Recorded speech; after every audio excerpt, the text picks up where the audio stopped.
جواب دیا تو اوپر سے میں یہ سوال کر دوں گا، پھر یہ جواب ہوا تو آگے سے یہ سوال کر دوں گا، یہ سوال ہوا تو یہ جواب کر دوں گا۔ اللہ اکبر۔ عبداللہ بن سلام کہتے ہیں میں بڑی باتیں سوچ کے آیا، اس انداز میں سوال کروں گا، اس طرح سوال کروں گا، اس طرح آپ کی منطق جھاڑوں گا۔ اللہ اکبر۔ عبداللہ بن سلام کہتے ہیں میں جیسے حضور کی بارگاہ میں پہنچا نا، میری ایک نظر گئی حضور کے چہرے پہ، ایک نظر حضور کے چہرے پہ گئی، کہا میرے سارے سوالوں کے جواب حضور کے حسن و جمال نے دے دی۔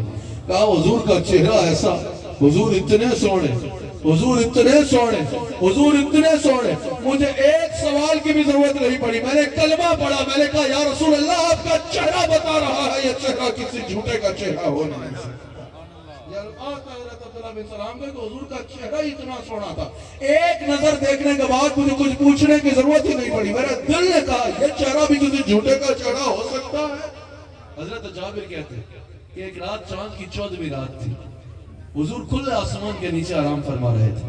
حضرت جابر کہتے ہیں میرا مقدر اس دن کہ میں حضور کے قدموں میں حاضر تھا۔ حضرت جابر کہتے ہیں اس دن حضور نے سرخ رنگ کی دھاری دار چادر پہن رکھی تھی۔ حضرت جابر کہتے ہیں حضور اتنے سونے لگ رہے تھے کہ میری نظریں حضور کے چہرے سے ہٹ نہیں رہی تھی۔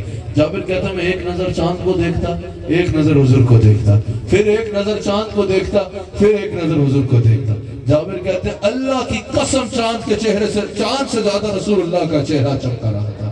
حضرت ابو ہریرہ کہتے ہیں کبھی حضور دن کو باہر آتے نا، جب حضور دن کو باہر آیا کرتے تو ہم سورج کو دیکھتے اور حضور کو دیکھتے، حضور کا چہرہ سورج سے زیادہ چمکتا نظر آتا۔ یہی تو وجہ ہے حضرت نے کہا خورشید تھا کس زور پر، کیا پڑھ کے چمکا تھا کمر، بے پردہ جب وہ رخ ہوا یہ بھی نہیں وہ بھی نہیں۔ حضرت نے کہا تم محبت کرنا چاہتے ہو نا، اگر حسن کے پجاری ہو، اگر زیادہ ہی حسن پہ مرنے کا شوق ہے اور حسن پہ صدقے باری جانے کا شوق ہے تو حضرت کہتے ہیں جس کا حسن اللہ کو بھی بھا گیا، جس کا حسن اللہ کو بھی بھا گیا، ایسے پیارے سے محبت کیجئے۔ اگر حسن سے محبت کرنی ہے تو اس سے محبت کرو نا جس کا حسن اللہ کو بھی بھا گیا، ایسے پیارے سے محبت کیجئے۔ اللہ تعالی ہم سب کو رسول اللہ صلی اللہ علیہ وآلہ وسلم سے وابستہ رہنے کی توفیق عطا فرمائے۔ حضور علیہ الصلوۃ